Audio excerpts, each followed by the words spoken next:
I stood at the airport, holding flowers for my husband who'd been away for 3 years building his business empire. Then I saw him walk through arrivals, with a woman on his arm and 2 small children calling him Daddy. But when she turned around, my blood ran cold. It was my own sister, Clara, the one who vanished 5 years ago. If you think you've heard betrayal stories, wait until you hear this one. A husband, a sister, and a revenge so epic it'll give you chills. Hit that subscribe button right now because you won't believe where this goes. Let's begin. I stood at the airport terminal, clutching a bouquet of white roses so tightly that my knuckles had turned pale. My heart was racing with excitement and nervousness all mixed together. 3 years. It had been 3 long years since I'd seen my husband Nathan in person, felt his arms around me, heard his laugh without the delay of a video call. The arrival board showed his flight from Dubai had landed 15 minutes ago, and any moment now he'd walk through those doors. My younger sister Sophie stood beside me, holding up her phone to record the reunion. She was bouncing on her toes with excitement. "Kinsley, you're going to cry the second you see him, I just know it," she teased. I smiled, blinking back the tears that were already forming. She was probably right. I'd cried plenty over the past 3 years, missing him. But today would be happy tears. Today our life together would finally start again. The automatic doors slid open, and passengers began streaming through. My breath caught in my throat as I scanned every face, every figure. Then, I saw him. Nathan. Tall, handsome, wearing that gray suit I'd helped him pick out over video call last month. But something was wrong. Very wrong. He wasn't alone. A woman walked beside him, her hand resting possessively on his arm, and there were children, 2 small children, a boy and a girl, holding on to him, calling out in their sweet voices. The flowers slipped from my fingers. I couldn't breathe, couldn't think. The woman turned her head, laughing at something Nathan said, and that's when my entire world shattered into a million pieces. I knew that face. I'd known it my entire life. It was Clara, my sister. Clara, the one who'd disappeared 5 years ago, the one who'd stolen $50,000 from our family inheritance and vanished without a trace, leaving only a cruel note saying she'd prove she didn't need me. Sophie's scream pierced through the airport noise. Her phone clattered to the floor. "Clara? Oh my God, that's Clara!" Everything started spinning. The fluorescent lights above seemed too bright. The ground felt like it was tilting beneath my feet. I heard Sophie yelling my name, felt her hands grabbing my arms, but it was too late. Darkness swallowed me whole, and I collapsed right there in the middle of the arrivals terminal. When I came to, I was sitting in a chair with an airport security guard hovering over me asking if I needed an ambulance. Sophie was crying beside me, holding my hand. And there, standing just a few feet away, were Nathan and Clara, my husband and my sister, together. The 2 children clung to Clara's legs, looking frightened and confused. The little boy couldn't have been more than 4 years old. The girl looked about 2. They had Nathan's eyes, both of them. I stood up slowly, pushing away the security guard's concerned hands. My voice came out strangled, barely a whisper. "Nathan?" He wouldn't meet my eyes.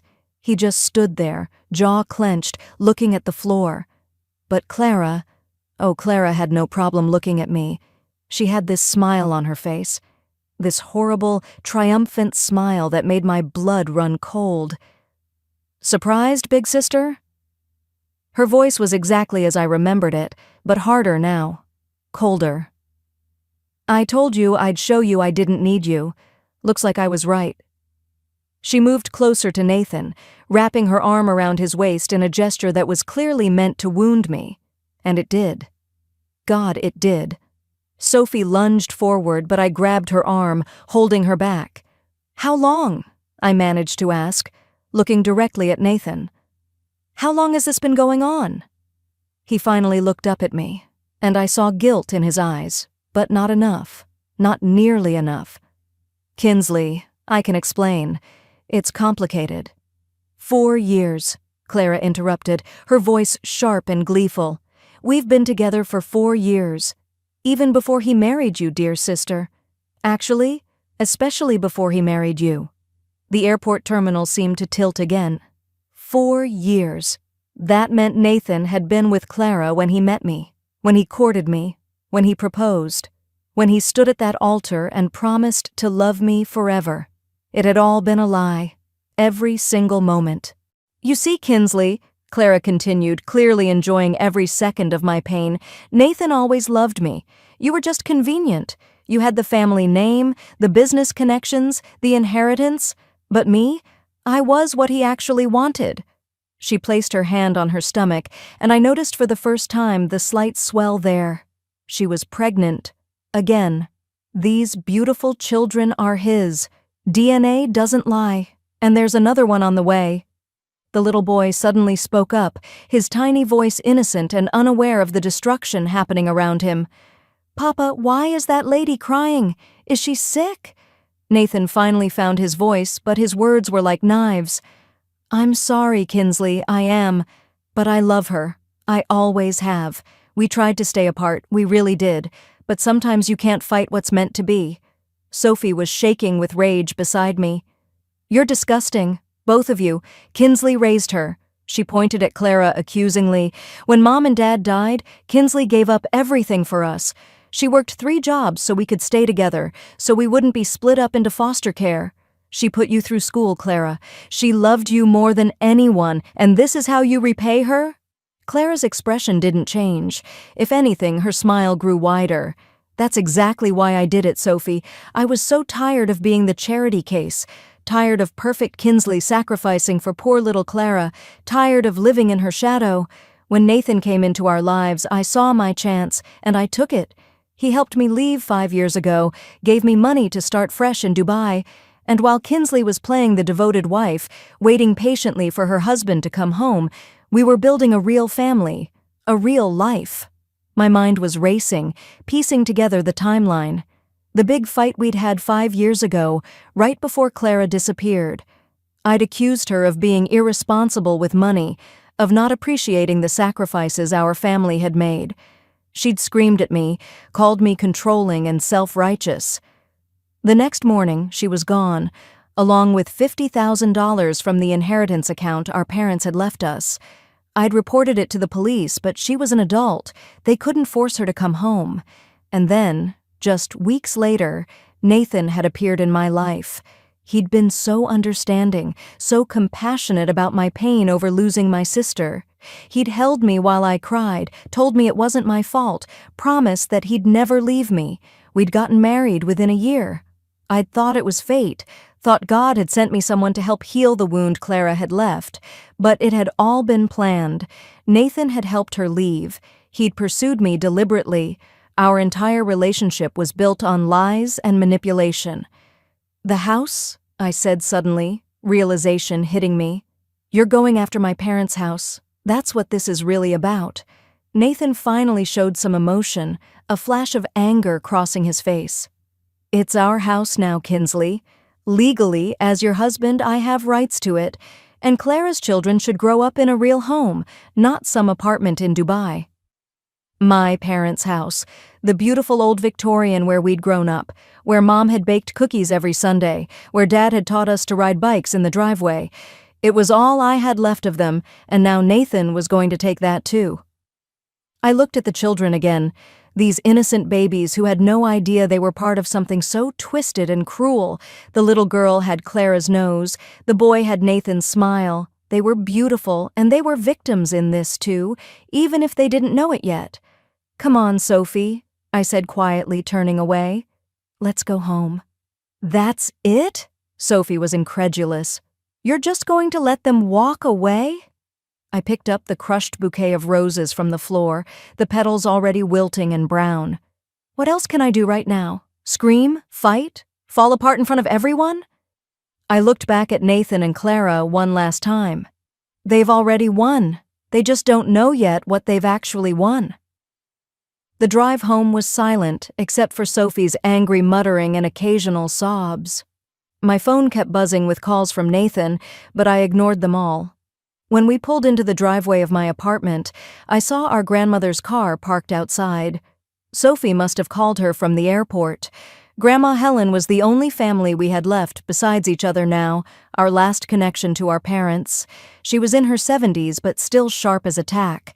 When we walked in, she took one look at my face and knew.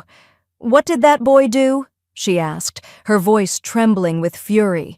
Sophie broke down, telling her everything between sobs. I sat in silence, staring at nothing, feeling numb. When Sophie finished, Grandma Helen's face had gone pale. She clutched her chest, swaying slightly. "Grandma!" We both rushed to her side. I'm fine," she insisted, but she wasn't. Over the next hour, her condition worsened. We had to call an ambulance. The paramedics said it was a minor stroke, brought on by shock and stress. As they loaded her into the ambulance, all I could think was that Nathan and Clara had done this. Their betrayal had literally put my grandmother in the hospital. How much more could they take from me? The next few weeks were a nightmare I couldn't wake up from. Nathan and Clara actually moved into my parents' house, my house, with their children. Nathan's expensive lawyers argued that as my legal husband, he had every right to the marital home. Clara posted pictures all over social media showing her touching my mother's furniture, cooking in my mother's kitchen, sleeping in my parents' bedroom.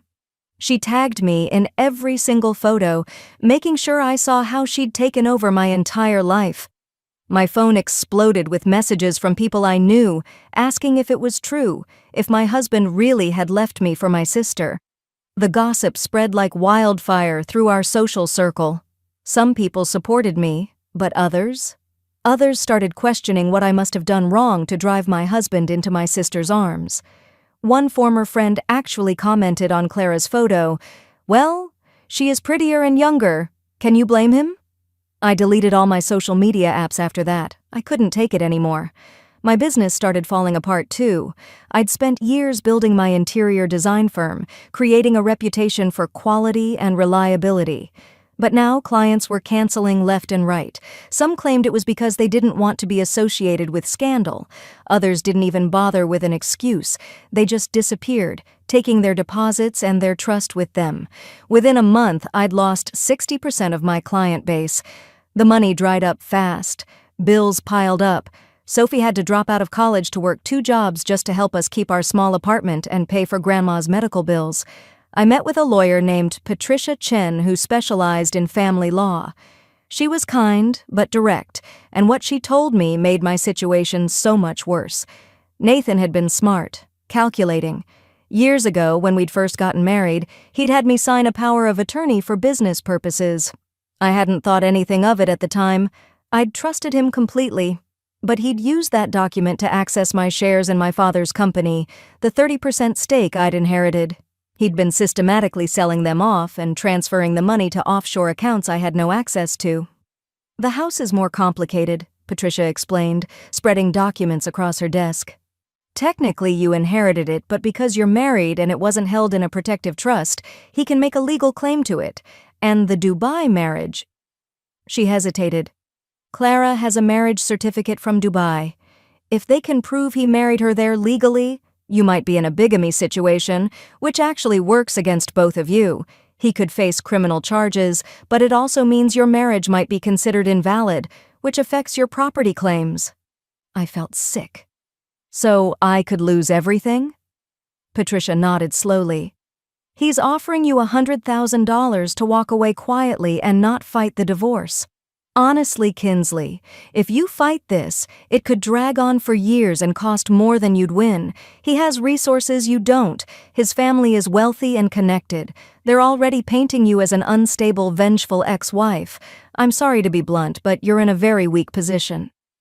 That night I sat in my tiny apartment with Sophie and cried until I had no tears left.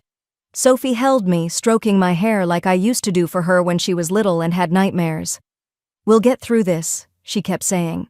"Somehow we'll get through this." But I didn't believe her. I didn't believe in anything anymore. The lowest point came 2 months after that horrible day at the airport.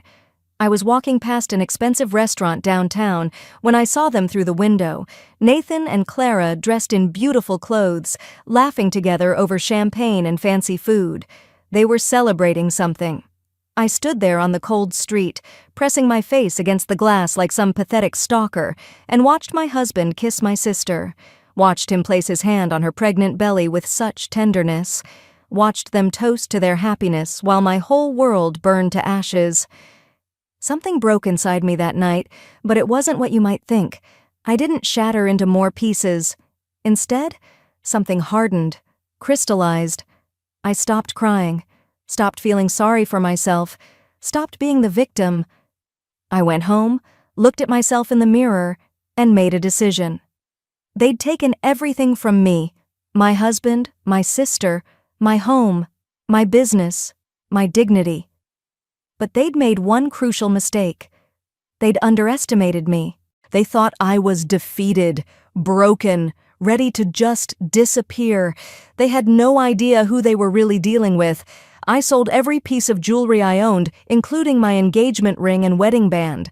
I took the money and hired a private investigator named Jerome, who came highly recommended despite his steep price. I don't just want to know what they're doing now, I told him. I want to know everything. Every secret, every lie, every dirty detail about Nathan's business dealings in Dubai. There has to be something. People don't just succeed that dramatically overseas without cutting corners somewhere. While Jerome investigated, I reached out to someone I hadn't thought about in years, Bernard Williams. He'd been my father's lawyer and closest friend. After my parents died, he'd handled their estate, but we'd lost touch. When I called him, his voice was warm and immediately concerned. "Kinsley, I heard what happened. I'm so sorry. Your father would be heartbroken." We met at his office and I explained everything, the whole sordid story. Bernard listened carefully, taking notes, his expression growing more thoughtful. When I finished, he sat back in his leather chair and steepled his fingers. "Your father was one of the smartest men I ever knew. He loved you girls more than life itself, and he was paranoid, in a good way, about protecting you." He pulled out an old file from his cabinet, dusty and thick. "When your parents updated their will after Clara turned 18, your father insisted on something unusual. He created a protective trust." My heart started beating faster. "What does that mean?" Bernard smiled, the first genuinely hopeful expression I'd seen directed at me in months. "It means that certain assets, including the family home and your company shares, weren't just left to you outright. They were placed in an irrevocable trust with very specific conditions. One of those conditions was protection against what your father called betrayal by marriage. If your spouse attempts to claim or sell trust assets without your explicit consent, documented and witnessed properly, those transfers are void. Legally void." I sat forward, hardly daring to hope. "So the house cannot be legally claimed by Nathan. Any documents he had you sign giving him power of attorney don't apply to trust assets. Your father made sure of that. He never fully trusted Nathan, you know. Thought he was too smooth, too eager." Bernard pulled out more papers. "And this is interesting. To transfer the house, you would need signatures from all beneficiaries. That means you and both your sisters. If Clara's signature is on any transfer documents..." He trailed off meaningfully. "It would have to be forged," I finished, my mind racing. "Because she was supposedly missing for years. There's no way she could have legally signed anything." Bernard nodded. "Exactly. Which means Nathan has committed fraud, forgery, and probably several other crimes. The question is, can we prove it?" Over the next 3 weeks, I threw myself into research and planning with an intensity that surprised even me. Sophie became my partner in this, helping me organize documents, track down records, connect dots. Jerome started sending reports, and what he uncovered was explosive. Nathan's business in Dubai wasn't just successful, it was suspicious. Money was moving through shell companies in ways that suggested money laundering, large cash deposits from untraceable sources, connections to people with criminal records. And Clara wasn't just his wife and mother of his children. She was actively involved in the business, handling accounts, moving money, creating false documentation. "Your sister and your husband are running a criminal enterprise," Jerome told me during one of our meetings. I've got evidence of tax evasion, fraud, and what looks like money laundering for some very dangerous people. But here's what's really interesting. He pulled out more documents. Nathan's done this before, not once, not twice, but 3 times. He finds women with money or assets, marries them, bleeds them dry, and moves on. One of his previous wives is dead. Suspicious circumstances. Another one completely disappeared. The third one filed a police report claiming he threatened her, but it went nowhere because Nathan's family has connections. My blood ran cold. I'd married a predator, a man who systematically destroyed women for profit. And he'd brought my sister into it, twisted her pain and jealousy into something criminal. Clara thought she'd won, thought she'd gotten her revenge and her happily ever after. She had no idea she was just another victim, another tool he'd use and discard when he was done with her. But I also found something else, something Jerome discovered almost by accident. Nathan had another family. In London, another woman, another child, another web of lies. This man wasn't just a bigamist. He was a serial predator with families scattered across continents. Each woman thought she was the only one, the special one. Each woman had something he wanted, and when he'd taken what he needed, he disappeared, leaving destruction in his wake. I had everything I needed now. Evidence of fraud, forgery, money laundering, bigamy, and more. I had proof that my father's trust made Nathan's claims to my assets legally void. I had documentation of his pattern of abuse and manipulation. Now I just needed to bring it all together in a way that would destroy him completely, not just legally, not just financially. I wanted to destroy his reputation, his freedom, his future. I wanted him to lose everything, just like he'd tried to do to me.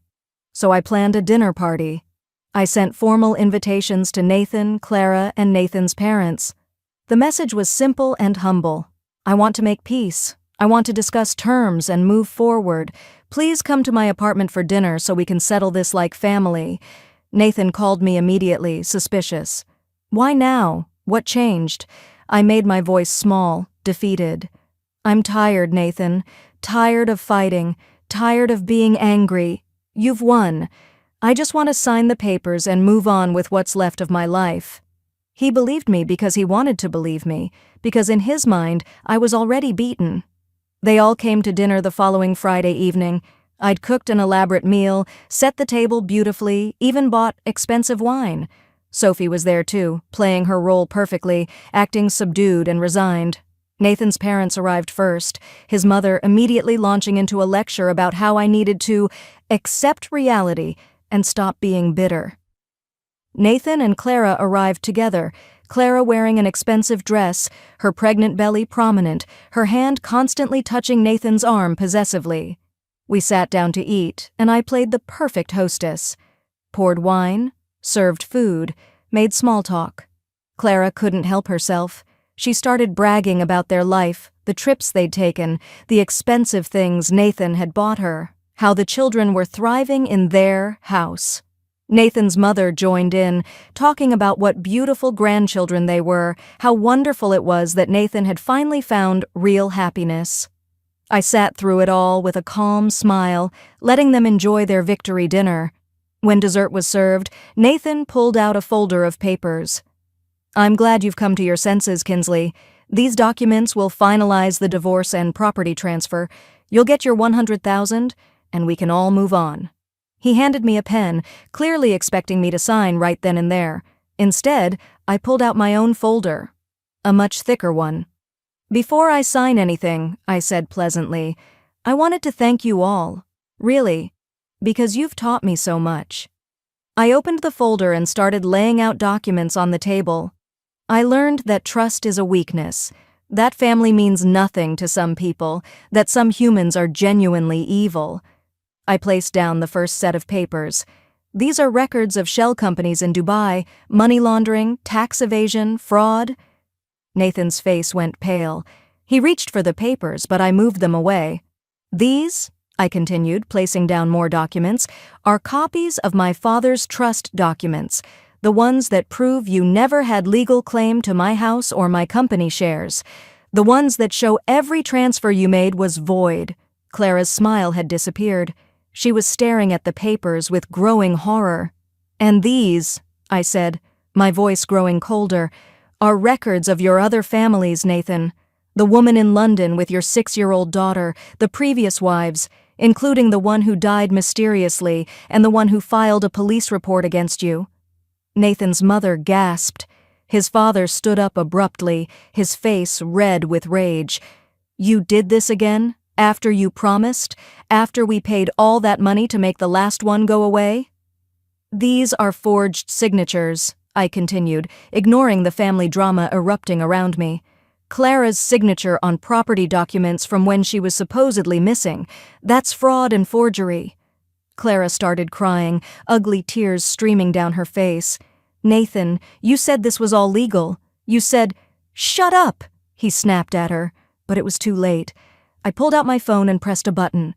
The front door opened, and Jerome walked in with 2 police detectives. "Nathan Harrison and Clara Martinez, you're under arrest for fraud, money laundering, forgery, and conspiracy." The detectives read them their rights while Nathan's parents sat frozen in shock. Nathan tried to run, actually pushed past his mother toward the back door, but Jerome had that covered too. Another officer was waiting there. As they handcuffed Nathan, he looked at me with such hatred that I actually felt afraid for a moment. "You'll regret this," he hissed. "I have lawyers, connections. I'll destroy you." I walked up close to him, close enough that only he could hear me. "You already tried to destroy me, Nathan, but I'm still here. And now? Now you're going to prison. You're going to lose everything. Your freedom, your money, your reputation. Just like you tried to do to me and all those other women." Clara was sobbing hysterically as they led her away. "Kinsley, please, I'm pregnant. Think about the baby." I watched her without emotion. "I am thinking about the baby. And those 2 children upstairs sleeping in my parents' house. They deserve better than you. Better than both of you." Sophie had been recording everything on her phone, just as we'd planned. Every confession, every reaction, everything that was said. It would all be evidence, proof of their guilt, their casual cruelty, their complete lack of remorse. After they were gone, Nathan's mother turned to me. She looked like she'd aged 10 years in 10 minutes. "Please," she said quietly, "they'll go to prison. Isn't that enough? Don't destroy the whole family, Nathan's father's business, our reputation." I looked at her. This woman who'd told me I should forgive Nathan's cheating because men make mistakes. This woman who'd fawned over Clara's children while dismissing my pain. "You knew," I said simply. "You knew he'd done this before, and you helped him cover it up. You're as guilty as he is." The court proceedings took months, but with all the evidence we'd gathered, the outcome was never really in doubt. Nathan was sentenced to 25 years for money laundering, fraud, and his connection to criminal organizations. Clara got 15 years, a slightly lighter sentence because she cooperated and testified against Nathan in exchange for reduced charges. The children were taken by social services. Nathan's family was investigated, his father's business was found to have helped facilitate some of Nathan's crimes, and they faced their own legal consequences. All the assets Nathan had stolen were seized and returned to me. The house was legally confirmed as mine. My company shares were restored. I even received $10 million in damages from Nathan's seized criminal assets. Everything he'd taken, I got back. Everything he'd built on lies and crime was stripped away. He lost everything. But the story doesn't end there. 6 months after the trial, I got a call from a social worker named Jennifer. She asked if I could come to her office to discuss Nathan and Clara's children. When I arrived, those 2 beautiful kids were sitting in the waiting room, playing with toys. The 4-year-old boy, whose name was Leo, looked up at me with Nathan's eyes. The little girl, Maya, who was 3 now, had Clara's smile. "Ms. Martinez," Jennifer began carefully, "these children need a permanent guardian. Nathan's parents are fighting their own legal battles and are deemed unsuitable. Clara's parental rights have been terminated due to her incarceration. There are no other family members willing to take them. They'll go into the foster system unless—" She trailed off, watching me carefully. Sophie, who'd come with me, immediately shook her head. No, absolutely not. After everything Clara did? You can't be seriously considering this. But I was looking at Leo and Maya, these innocent children who hadn't asked to be born into such a mess. They were victims, too. They're my niece and nephew, I said quietly. They're my blood. The adoption process took another 3 months. It wasn't easy. There were home studies, evaluations, court hearings. People questioned my decision. Even Patricia, my lawyer, asked if I was sure I wanted to raise the children of the people who'd betrayed me so completely. But I was sure, because those children deserved a chance at a real family, at real love, something neither Nathan nor Clara had ever truly understood. A year after that horrible day at the airport, I took Leo and Maya to visit my parents' graves. Sophie came with us. My grandmother, who'd recovered well from her stroke, held my hand. We stood there in the quiet cemetery, and I told my parents everything that had happened.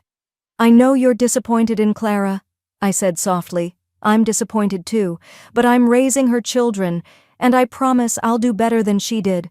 I'll teach them about loyalty, about real love, about family that doesn't betray you. Leo tugged on my sleeve. Aunt Kinsley, are you sad? I smiled down at him. This sweet boy who called me aunt and was slowly learning to trust again. No, sweetheart. I'm not sad anymore. And I realized it was true. I wasn't sad. I wasn't angry either. I was free. Free from Nathan's manipulation, from Clara's jealousy, from all the lies and betrayal. My design business had recovered and was thriving now. The scandal had actually brought me attention, and people admired how I'd fought back. I'd been featured in magazines, invited to speak at events about overcoming adversity. Sophie had gone back to college and was studying law, determined to help other women who'd been victimized like I was. Grandma Helen had moved in with us, helping with the children and filling our house with warmth and laughter. As for Clara, she'd written me several letters from prison. I'd read the first few and then stopped. They were all the same: apologies, explanations, excuses. She claimed Nathan had manipulated her, that she'd been young and stupid, that she regretted everything. Maybe it was even true. Maybe she really was sorry, but it didn't matter anymore. I was raising her children, giving them the love and stability she never could. That was more than she deserved. I did visit her once, about a year into her sentence. Sophie came with me, mostly to make sure I was okay. Clara looked terrible. Prison had aged her dramatically. Her hair was stringy, her face pale and thin, her pregnant belly from that last night long gone. The baby had been adopted by another family. She'd lost everything just like Nathan had. When she saw me through the glass partition, she started crying immediately. Kinsley, I'm so sorry. I'm so sorry. He lied to me too. He promised me everything and I believed him. I was stupid and jealous and cruel, and I'm sorry. Her words tumbled over each other, desperate and broken. I sat there calmly, phone in hand, and just looked at her. I'm raising your children, I said finally. Leo and Maya, they're happy, they're loved. They'll grow up knowing their mother chose greed and revenge over them. Clara sobbed harder. Please, can I see them? Just once? Please, Kinsley, they're my babies. I shook my head slowly. No. They don't need to see you like this. They don't need to know this version of you. When they're older, when they ask about their mother, I'll tell them the truth. That you made terrible choices, that you hurt people who loved you, but that you were once my sister and I loved you too. Sophie wanted me to say more, to really let Clara have it, but I was done. I hung up the phone, stood up, and walked away. Clara was screaming my name, pounding on the glass, but I didn't look back. That chapter of my life was closed. Now, as I sit here in my parents' house, the house I saved, watching Leo and Maya play in the backyard while Sophie helps them build a treehouse and Grandma bakes cookies in the kitchen, I realized something important. Nathan and Clara thought they were destroying me. They thought they'd take everything and leave me with nothing, but they were wrong. They took things, yes, material things. They caused pain, yes, temporary pain, But they couldn't take who I was. They couldn't take my strength, my resilience, my capacity to love and rebuild. In trying to destroy me, they actually freed me from a marriage built on lies, freed me from a sister who never really loved me, freed me from illusions and naivety. And in that freedom, I built something better, something real. My phone buzzes with a message. It's from a man named Andrew, an architect I met at a design conference 3 months ago. He's asking if I want to grab coffee this weekend. I smile and start to type a response, but I'm cautious. I'm taking things slowly. I've learned that lesson well. Trust must be earned, not freely given. Love must be proven, not just proclaimed. Leo runs up to the porch, his face flushed and happy. "Aunt Kinsley, come see what we built." I put my phone down and go with him, hand in hand, into the backyard where real family, real love, real life is happening. And I think to myself that sometimes the worst betrayal leads to the best life. Sometimes the people who try to break you actually make you unbreakable. And sometimes, just sometimes, the best revenge isn't revenge at all. It's simply living well, loving hard, and refusing to let anyone dim your light ever again. That's my story. That's what happened when my billionaire husband returned after 3 years abroad with a mistress who turned out to be my sister and 2 children I never knew existed. People say what happened next was unbelievable, but I lived it. I survived it. And I'm here to tell you that you can survive anything, absolutely anything. As long as you remember who you really are underneath all the pain and betrayal, remember that, because you never know when you'll need that knowledge to save yourself.